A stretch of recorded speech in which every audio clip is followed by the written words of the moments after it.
Hey, Mom. Yeah, I'm pretty nervous for this interview, but I spent all weekend knowing my content, so I'm ready to crush the interview. No, I don't know who I'm interviewing with. I just know her name is Tammie. She's a partner at the firm, but don't know much else. Sorry, Mom, I gotta run. I'm walking into the waiting room now.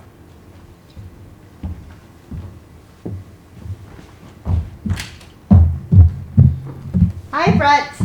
Hey, Tammie. How's it going? Good. How are you doing? I'm doing good.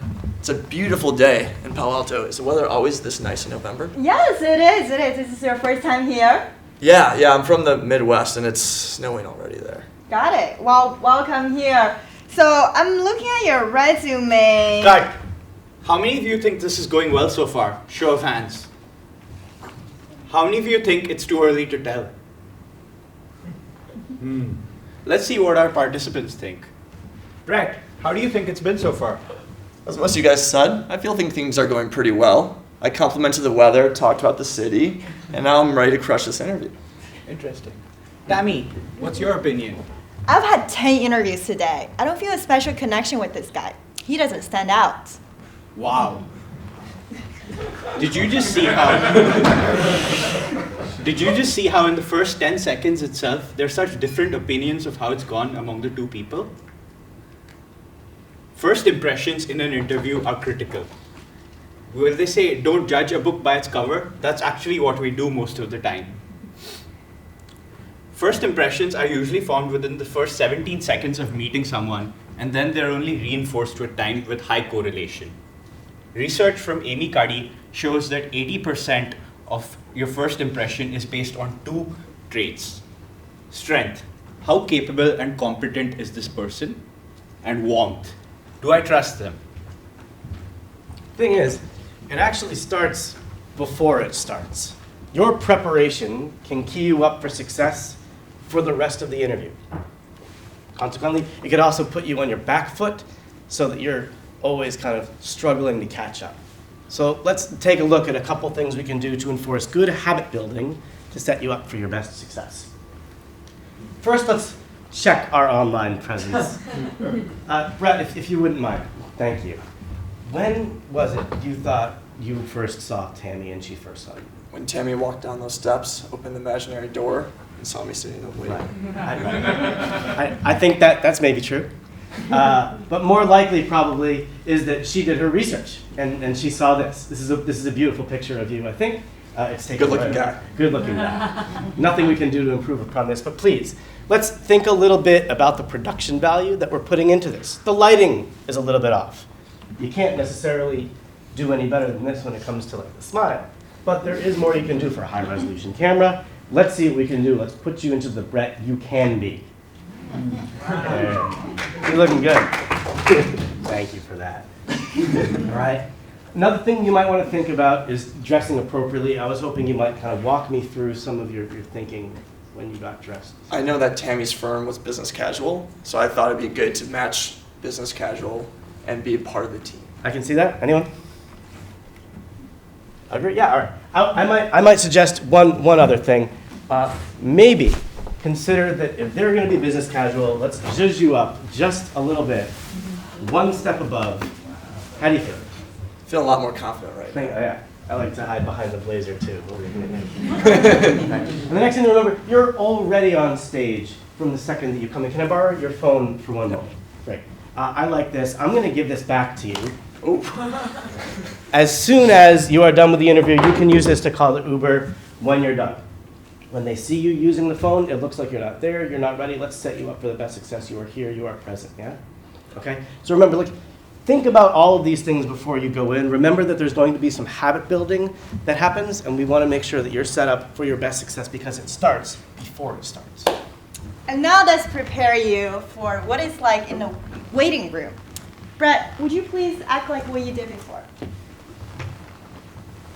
I have 3 quick tips for you to help you to differentiate yourself professionally in the waiting room.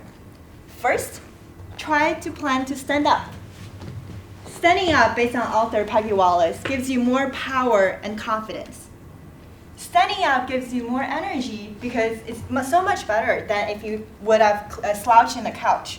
When you're nervous in an interview, your default would be to take refuge in sinking in that comfortable couch in the waiting room. Instead of sitting there, you can look at the view out of the window, read about the art on the wall, or read about a magazine while you're standing. Standing up has one other benefit. When someone you meet comes in, standing up gives you a more fluid transition into greeting them because you start out as their equal rather than from below them from a sitting position.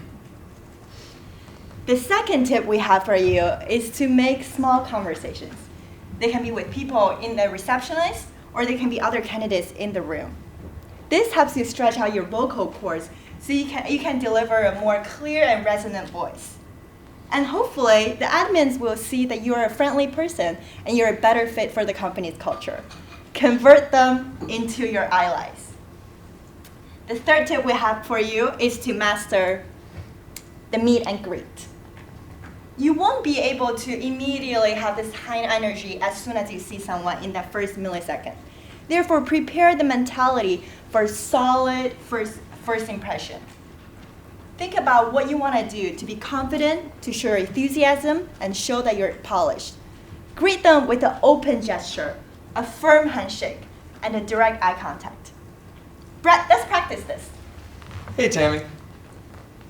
Much better, isn't it?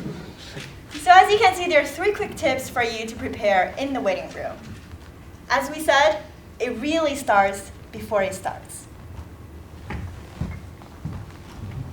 Now let's talk about preparing Brett for the interview room. Brett, come on in, have a seat. I have 3 tips for you. First, have engaging conversation for your interviewer and prepare for that. Do your homework beforehand. Look up what they work on, where they went to school or college, what their hobbies are. See if you have any commonalities with them or shared experiences. Talk about those to build connections. Second, let's talk about posture. Brett, when you sit with your leg up against your knee and slouching back, you convey a casual attitude and a bit of arrogance. Let's fix that. Why don't you sit straight and try to project confidence? It's important to maintain eye contact with your interviewer so that it builds trust.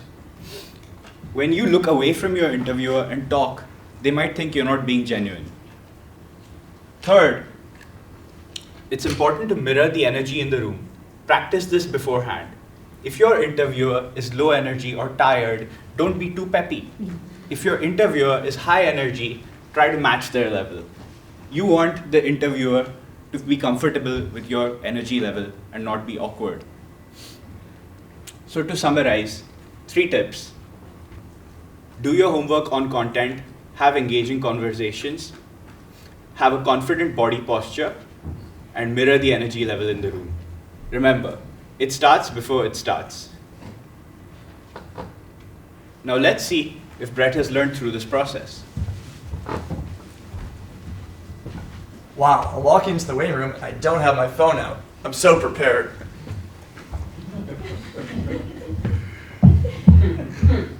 Hi, Brett. Hey, Tammie. I'm so excited to be interviewing with you today. Well, welcome here.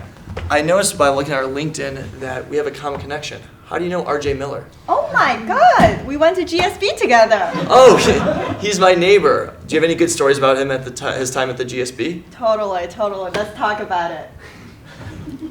Cut. Wasn't that so much better? Let's ask our participants how that felt. Tammie, how did that land on you? I've had 10 interviews today. I won't forget which one Brett is. Brett, how did that feel? I felt that went a lot better. I came in focused, I wasn't distracted on my cell phone, and we made a common connection that got my nerves down and ready to go with the interview. So I know as we go through this, most of you think these were just 2 role plays. Sadly, a month and a half ago, that first role play you saw, that was me. Minus the whole LinkedIn photo. I walked into the interview wearing this, but all the other candidates had ties on. I thought I wanted to match the people I was interviewing with. I did talk about the weather because I spent all my time researching and preparing for my content in my interview. All the other candidates, they had these crazy connections with their interviewers and they did their homework. I walked into that interview room, I was nervous. I did put my leg up. It hid my nerves.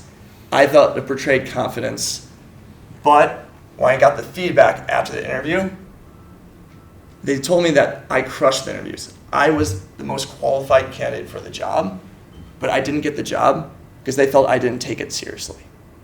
That really hurt me because I really focused on this interview. But like Tejas mentioned, the first 17 seconds are super important, and I think that's what set me behind and on the back foot. Fortunately, the story has a happy ending because I learned from these mistakes, didn't make this error twice, got a job that was better for me 2 weeks later that I've signed, and thank you. And just our hope for you going forward is when you go into that interview, do focus on dressing up. Do focus on doing your research on your interviewer. Practice that posture before you walk in, because if you do that, you're gonna start off on the right foot when you go into that content. And you will learn that I learned the hard way that it truly does start before it starts. Thank you. I want to thank you very much for sharing that abysmal failure with us, so we learn from your mistakes. And with that, we'd love to open up to some questions.